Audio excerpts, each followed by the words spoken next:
ಜಗತ್ತಿನಲ್ಲಿ ಎಲ್ಲಿ ಹೋದರೂ ಕೂಡ ಎಲ್ಲರ ದುಃಖ ಒಂದೇ ರೀತಿ ಇದೆ, ಎಲ್ಲರ ಕನಸುಗಳು ಕೂಡ ಒಂದೇ ರೀತಿ ಇದಾವೆ, ಮತ್ತು ಎಲ್ಲರ ತೊಳಲಾಟಗಳು ಕೂಡ ಒಂದೇ ರೀತಿ ಇದಾವೆ, ಮತ್ತು ಎಲ್ಲರೂ ಕೂಡ ಒಂದೇ ಬಗೆಯ ಸಮಸ್ಯೆಗಳನ್ನು ಹಾದು ಬರ್ತದೆ. ಇಡೀ ಜಗತ್ತು ಇವತ್ತಿನ ದಿನ ಏನಂತೀವಿ ನಾವು ಫ್ಯಾಸಿಸಂ ಮತ್ತು ಡಿಕ್ಟೇಟರ್ಶಿಪ್ ನ ಅಡ್ವಾನ್ಸ್ ಒಂದು ರೂಪವನ್ನು ನಾವು ನೋಡ್ತಾ ಇರೋದನ್ನ ಕಾಣ್ತಾ ಇದೀವಿ. ಯಾವ ರೀತಿ ನಾವು ಒಂದು ಕವಿತೆಯನ್ನು ನೋಡಬೇಕು, ಕಥೆಯನ್ನು ನೋಡಬೇಕು, ಒಟ್ಟಾರೆ ಒಂದು ಆರ್ಟ್ ಅನ್ನು ನೋಡಬೇಕು ಅಂತ ಅಂದಾಗ ನನ್ನ ತಲೆಯಲ್ಲಿ ಬಂದಿರತಕ್ಕಂಥದ್ದು ಎರಡು ಒಂದು ಡೈಮೆನ್ಷನ್ಸ್ ನಾವು ನೋಡಬೇಕು.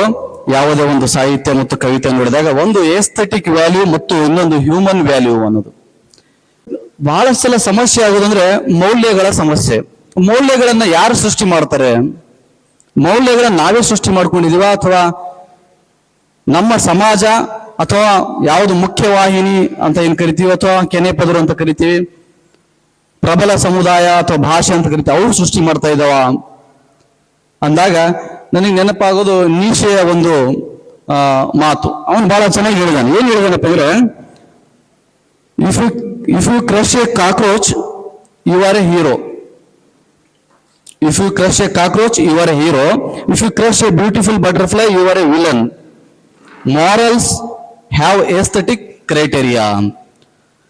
ನೀವು ಅಂದುಕೊಂಡಿರೋ ಅಥವಾ ನಾವು ಅಂದುಕೊಂಡಿರುವ ಮೌಲ್ಯಗಳು ನಾವು ನಿರ್ಮಿಸಿದ್ದ, ನಾವು ಸೃಷ್ಟಿಸಿಕೊಂಡಿದ್ದ ಹೊಸ ಕಾಲದ ಅಗತ್ಯಗಳ ಅಥವಾ ಈಗಾಗಲೇ ಸೃಷ್ಟಿಸಿ ಸಮಾಜ ಅದನ್ನ ಆಚರಣೆಗೆ ತರುವಂತೆ ನಮ್ಮ ಮೇಲೆ ಬಲವಂತವಾಗಿ ಒತ್ತಾಯ ಹೇರಿದೆಯಾ ಅನ್ನೋ ಬೇಸಿಕ್ ಪ್ರಶ್ನೆ. ನೀವು ಒಂದು ಚಿಟ್ಟೆಯನ್ನು ಕೊಂದಾಗ ನಿಮ್ಮೊಳಗಡೆ ಒಂದು ಏನು ಪಾಪ ಪ್ರಜ್ಞೆ ಜಾಗೃತ ಆಗುತ್ತೋ, ಅದೇ ನಿಮ್ಮ ಮನೆಯಲ್ಲಿರ್ತಕ್ಕಂಥ ಕಾಕ್ರೋಚ್ ಕೊಂದಾಗ ಯಾಕಾಗಲ್ಲ ಅನ್ನೋ ಪ್ರಶ್ನೆ.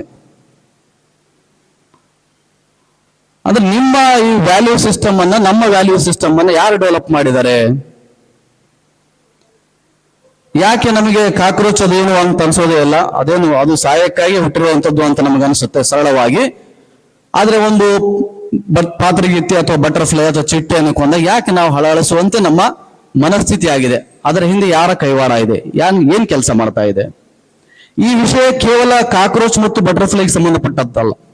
ಇದು ಶೋಷಿತ ಸಮುದಾಯಗಳು, ಮೈನಾರಿಟಿ ಸಮುದಾಯಗಳು, ಮೈನಾರಿಟಿ ಭಾಷೆಗಳು, ಮಹಿಳೆಯರು, LGBTQ ದೃಷ್ಟಿಕೋನದಿಂದ ನೋಡಿದಾಗ ನೀವು ಕಾಕ್ರೋಚ್ ಮತ್ತು ಬಟರ್ಫ್ಲೈಯ ವ್ಯಾಲ್ಯೂ ಸಿಸ್ಟಮ್ ಅನ್ನ ಯಾರು ಡೆವಲಪ್ ಮಾಡಿ ನಮ್ಗೆ ಕೊಟ್ಟಿದ್ದಾರೆ ಅನ್ನೋದು ಗೊತ್ತಾಗ್ತದೆ. ಬಹಳ ವಿಶಾಲವಾದ ಅರ್ಥದಲ್ಲಿ, ಪೊಲಿಟಿಕಲ್ ಅರ್ಥದಲ್ಲಿ ನಾವು ನೋಡಿದಾಗ. ಪೊಲೀಸರು ಕೈಕೋಳ ತೊಡಿಸಿದಾಗ ನನ್ನ ಜನ ಸ್ವತಂತ್ರ ಹೋರಾಟಗಾರ ಅಂತ ಕರೆದರು. ಮತ್ತದೇ ಪೊಲೀಸರು ನಮ್ಮ ಅಪ್ಪನ ಕೈಗೆ ಬೇಡಿ ಹಾಕಿದಾಗ ಇದೇ ಜನ ಮೂಲಭೂತವಾದಿ, ಉಗ್ರಗಾಮಿ ಅಂತ ಜರೆದರು. ಮತ್ತೆ ನನ್ನನ್ನು ಅದೇ ಪೊಲೀಸರು ಅರೆಸ್ಟ್ ಮಾಡುತ್ತಾರೆ. ಮತ್ತೆ ಅದೇ ಜನ ನನಗೀಗ ಪ್ರೀತಿಯಿಂದ ಹೆಸರಿಡುತ್ತಾರೆ, ಜಿಹಾದಿ, ಲವ್ ಜಿಹಾದಿ. ಹೌದು ಗೆಳತಿ, ಹೌದು ಗೆಳತಿ, ನೀನು ಹೇಳಿದ್ದು ಖರೆ. ಹೆಸರಿನೊಳಗೇನೈತಿ? ಬರೀ ಹೆಸರು ಮಾತ್ರ.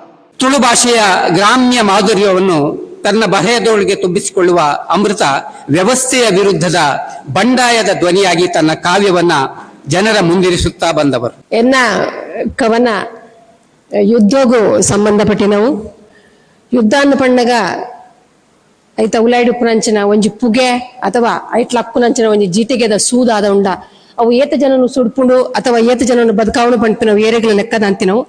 ಎನ್ನ ಅನುಭವಡು ಎನ್ನ ತೆರಿಕೇಡೆ ಎಂಕ ಯುದ್ಧ ಅಂದ ಪಣ್ಣ ದಾದ ಅನ್ನದು ಎನ್ನ ಕವಿತದ ಪುದರ್ ಅಂಕ ಗೊತ್ತೇ ಆಯಿಜಿ ಎಂಕ್ ಆಯನ್ನ ಮರ್ಗಿಲಿಡು ಜೊತೊಂದು ಬೆಪ್ಪುಗು ಕಾವು ಕೊರ್ದು ನೀನನ್ನು ಕೊಡಿಪಾವನ್ನಾಗ ಈ ಇಂಚಿನ ಎಂದು ಕನಕಟೊಂಡೆ ಬಿತ್ತನ್ನವು ಅಮೃತದ ಕೊಡಿಪುಂದು, ಬಿತ್ತನ್ನವು ಅಮೃತದ ಕೊಡಿಪುಂದು. ಕೊಡಿಪು ಕೊಡ್ಡಿದ ಕಬರಿರೆ ಪುಡಾದು ಸಾರ ಉಸುಲೆಗೆ ಸಾವು ತಡೆಪು ಕೊಡಿ ಮರ್ದನದು.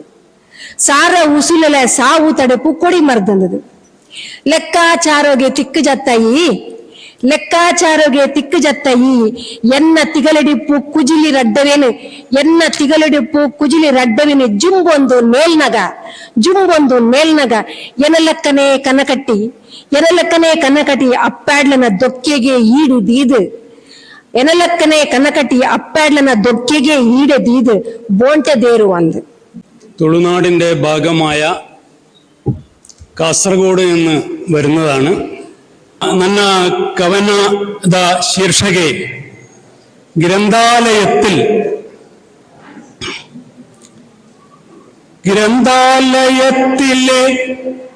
ബന്ധവസ്സുള്ളതാം കപ്പാട്ടുകൾ മൊത്തം കിതാബുകൾ.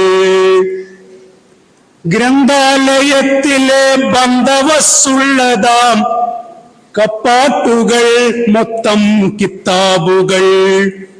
5 ಪೂರ್ತಿ ಮತ್ತೆರಡು ಅರ್ಧ ಅಕ್ಷರ, ಒಂದು ಪ್ರಶ್ನಾರ್ಥಕ ಚಿಹ್ನೆಯ ಪದಕ್ಕೆ ಎಷ್ಟು ಸಾವಿರ ಅರ್ಥಗಳು?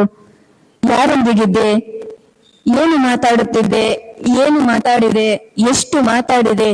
ಉರಿವ ಕಣ್ಣುಗಳ ಒಳಗಿಂದ ಇರಿವ ನೋಟ. ಮೀನು ತರಲು, ಹಾಲು ತರಲು, ಬಿಗಿಯಾಗಿರುವ ಮಗಳ ಯೂನಿಫಾರ್ಮಿನ ಒಂದು ಹೊಲಿಗೆ ಬಿಚ್ಚಿಸಲು, ಸಾಸಿವೆ ಡಬ್ಬದೊಳಗೆ ಅಡಗಿಸಿಟ್ಟ ದುಡ್ಡನ್ನು ಬ್ಯಾಂಕಿಗೆ ಹಾಕಲು.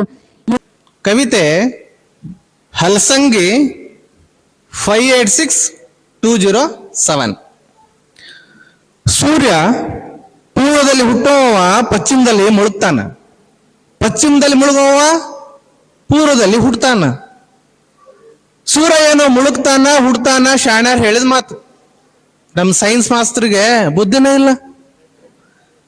ಇನ್ನು ಸೂರ್ಯ ಉದಯಿಸುವ, ಹೂವರಳುವ, ನೋಡುವ ಭಾಗ್ಯವೇ ಇಲ್ಲದಾಗ, ನೋಡಲು ಪುರುಸತ್ತಿಲ್ಲದೆ ಇರುವಾಗ ಔಷಧಕ್ಕೆ ಹುಟ್ಟಿದಂತ ಬಸವನ ಹುಳುಗಳು. ಕವನದ ಶೀರ್ಷಿಕೆ ನಿಮಗ ನೆನಪಿರಲಿ. ನಾನು ಕರೆ ಹೇಳಿದ್ರು ಕೇಳ್ತೀರಿ, ಸುಳ್ಳು ಹೇಳಿದ್ರು ಕೇಳ್ತೀರಿ. ನಾವು ಹೇಳಿದ್ದೆಲ್ಲ ಕರೆ ಅಂತಲ್ಲ. ಕರೆ ಹೇಳಲಿಲ್ಲ ಅಂದ್ರ ನೀವು ನನ್ನ ನಂಬಂಗಿಲ್ಲ.